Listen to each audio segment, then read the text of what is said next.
AI belakangan ini pengen banget terlintas di pikiran aku kalau aku tuh pengen banget ikut kursus atau online course yang gratis dulu mungkin ya soal AI sih.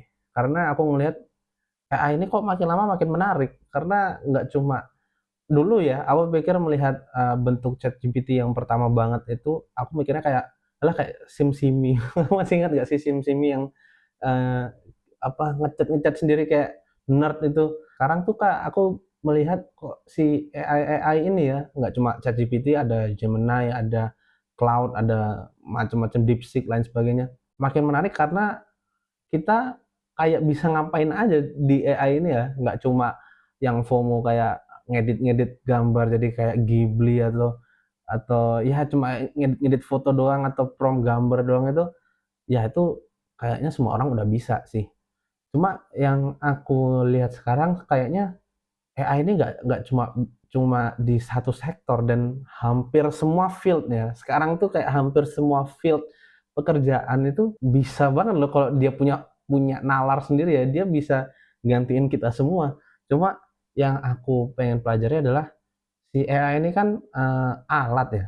Si AI ini tuh kayak tools kita, apa ya istilahnya, palu gada ya, kayak semua yang kita butuhkan, kecuali pekerja kasar ya, itu harusnya si AI ini tuh bisa. Karena itu kayak apa ya, kita tuh punya punya, akal sehat yang atau logika apapun, berpikir satu hal, 2 hal, 3 hal, 4 hal, banyak hal, dan si AI ini tuh kayak neuronnya gitu, itu menyambungkan segala pemikiran yang rumit, terutama kayak aku, bisa aku bilang orang yang sangat-sangat mikir, tapi buat sampai ke eksekusi itu aku masih sangat sulit.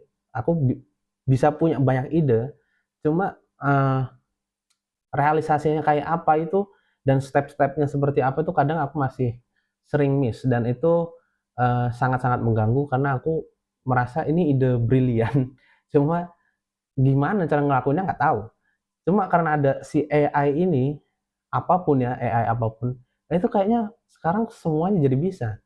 Aku bahkan ngelihat kalau nggak salah tuh dulu ada cerita si bapak bapak ini, bapak A, itu punya anak dan anaknya itu sakit kanker kalau nggak salah atau penyakit apalah yang dokter itu masih kesulitan buat nyembuhin si anaknya ini.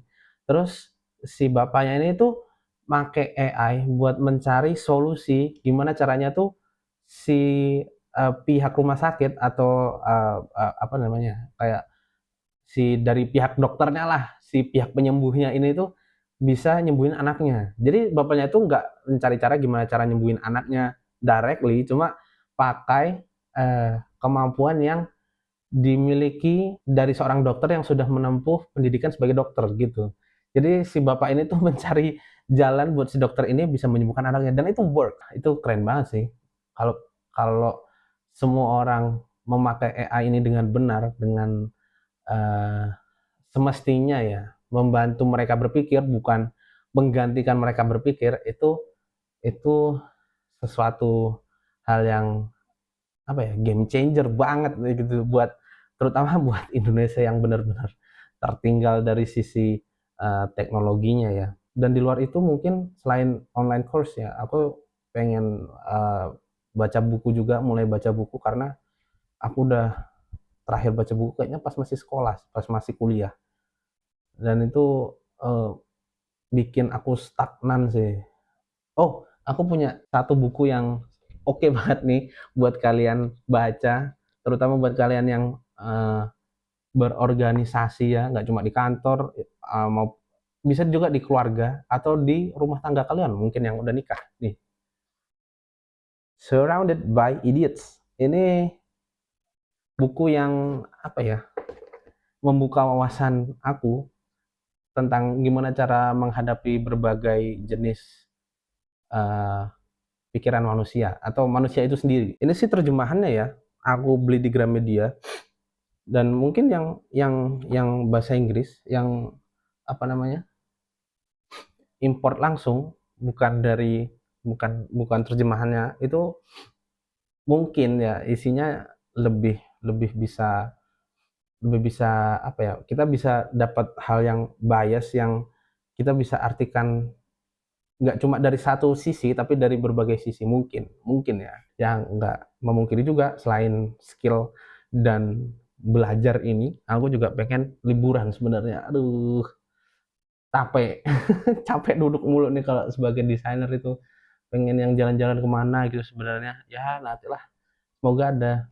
Aku juga pengen bikin daily vlog sebenarnya ya, soal liburan-liburan ini, cuma belum belum ada liburan-liburan yang ngasih kesempatan aku buat ngevlog yang punya view bagus, atau yang ya paling seenggaknya nggak di kamar inilah videonya. Ya semoga aja kita bisa bertemu di liburan-liburanku besok ya. Oke, gitu aja mungkin ya, ini video apa sih nggak jelas, tapi yang penting upload. Oke, thank you for watching and see you on the next video. Bye bye.